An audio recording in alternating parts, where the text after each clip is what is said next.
So I've owned the HX Stomp XL for over 2 years now, and it is probably some of the greatest piece of guitar gear that I've ever owned. The overall form factor of such a small footprint and the quality of the amp modeling tones makes this such a versatile guitar pedal that punches well above its price point. And because of that, I think this is one of my favorite pieces of guitar gear, especially for country music.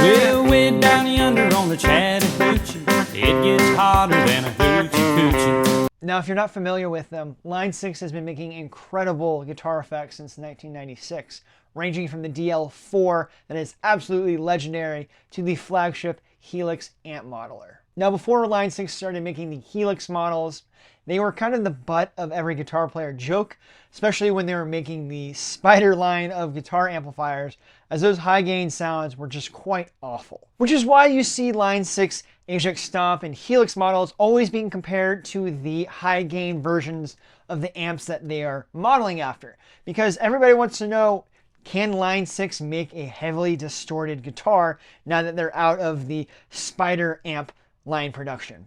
Spoilers, if you like high gain tones, Line6 does a really good job these days. And that's all great and well. I love high gain tones as much as every other metalcore head, but I want to know, is the Line6, HX Stomp, and Helix models good for country music? Let's get into it.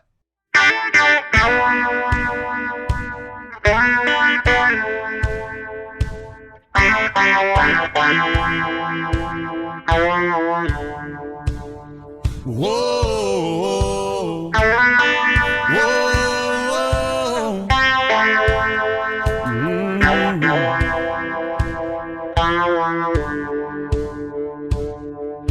If I can make a living from walking in the woods, you can bet I'd be sitting pretty good high on a hill, looking at a field downwind. Now, if you're a spec guy, the Line6 HX Stomp XL uses the same Shark processor that's in the flagship Helix model and allows the HX Stomp to run up to 8 effects in any given preset. Now, 8 effects sounds like a lot, especially for country music, but when you realize 3 of them are going to be taken up by your amp head, by your amp cabinet, and by your reverb, like that's found on your standard Fender Deluxe, you're not really left with a whole lot, almost about half as many effects as you started out with. So you are kind of limited here. And it's easy to say, why not just play a Fender Deluxe or a Vox AC30, especially if you're going to play country music? All you really need is a handful of pedals and a decent tube amp anyway.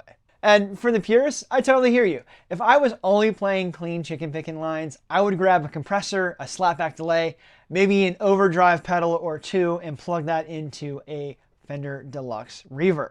But up until recently, for the past 10 years, I was living in a tiny apartment in Washington, D.C., and the thought of playing a tube amp, even set with the volume on 1, was completely out of the question. I also can't imagine what my floor neighbor Stan would have said, even if I cranked that up just slightly. Probably would have blown the doors off of the apartment.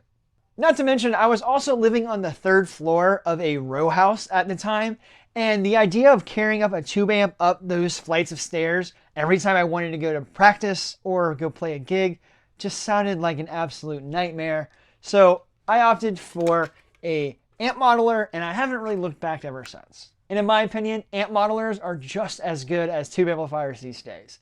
The tone is consistent from show to show, and you can tweak them like a tube amp on the fly pretty easily. And speaking of tweaking, what I find completely refreshing is being able to listen back to a show and hear something that doesn't sound completely right.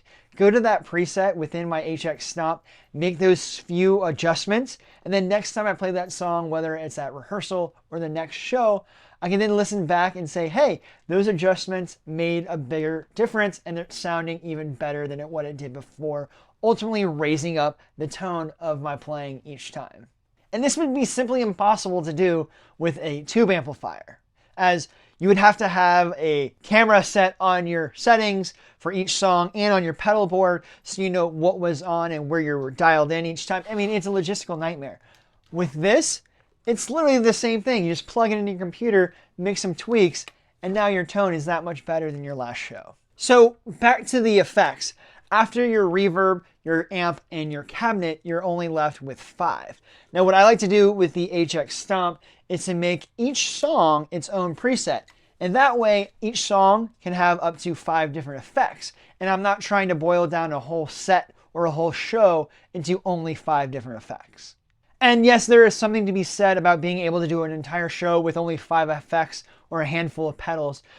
Plenty in most recorded music, and everybody before 1996, when amp modeling became readily available, was done on a limited amount of effects.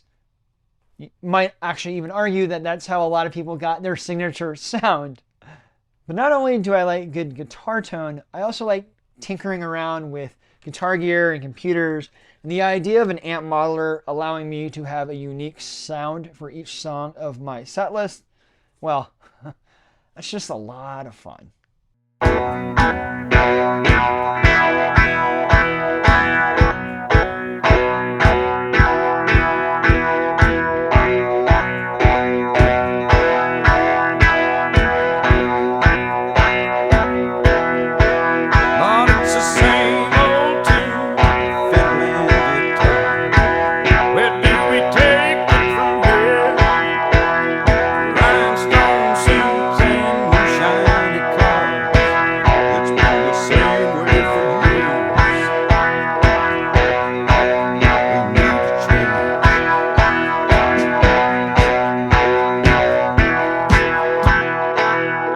If you're still here watching, please consider subscribing. More subscribers means it's easier for me to get more gear on this channel, which means it's easier for me to review these products for you all. So if you're still here, please consider subscribing, and let's get back to talking about the Line6 HX Stomp. Now, I've made dozens of videos on the Line6 HX Stomp and why I think it's an amazing pedal in 2024. And largely, my thoughts haven't changed much going into 2025. And there are only a few minor dislikes I have with the Line6 HX Stomp, and that's mainly due to the fact that I sold my Fractal XFX2 XL Plus and recently bought the Fractal Audio FM9 Turbo Mark II. Specifically, the biggest dislike for me, and I think it's personal preference, is that I think the amp modeling tones on the Line6 HX Stomp aren't nearly as good as the ones on the Fractal FM9. And this is something that I mentioned in my video when I compared the amp modeling technologies from the XFX to the Line6. And this is something that many have mentioned when they compare the two amp modeling technologies to one another. But if you look at the price point, it's almost unfair to compare those two products. As of recording this in November of 2024, the Line6 HX Stomp will set you back $649, which might have a little bit of a Black Friday sale because Sweetwater says it's currently $100 off. And then compare that to the Fractal Audio FM9, which is currently selling for $1,699. Over $1,000 more for essentially the same product. Putting the whole tones and capabilities and DSP power thing aside, of course. They're both floorboard amp modeling units that are small and compact-ish, relatively. They're relatively the same product. And honestly, if the tone is not quite right, you can tweak and tweak and tweak until you get this thing to sound exactly how you want. I played the Line6 HX Stomp live exclusively with my band for over a year, and I would always get compliments on how well my guitar sounded. And I feel like in those videos, which I was guilty of doing it as well, when you dial in the amps and just leave everything on 5, it's not really a fair comparison, especially when the technologies are different from each of the manufacturers. And let's be real, the HX Stomp and Helix community is much, much larger than the Fractal Audio community. Sure, Fractal has their preset exchange, but it seems that like everybody on the internet and their mom has either an HX Stomp preset pack or tutorials of how to dial in great tones. Because great tone is what we're all after anyway, right? Sure, amp modelers can do the metal thing fairly well, but if you're looking for some good old clean country guitar tones, look no further than the Line6 HX Stomp. All the guitar parts that you've heard in the video so far are from my country HX Stomp preset pack that you can pick up on my website. They are constantly getting updated, and once you buy it once, you can always come back re-download it, and get the new and updated presets all for free. And if you're not convinced yet, go ahead and watch this video on the HX Stomp XL. I go over why I think it's still an amazing pedal going into 2025. And I'll see you over there. And until then, let the music play.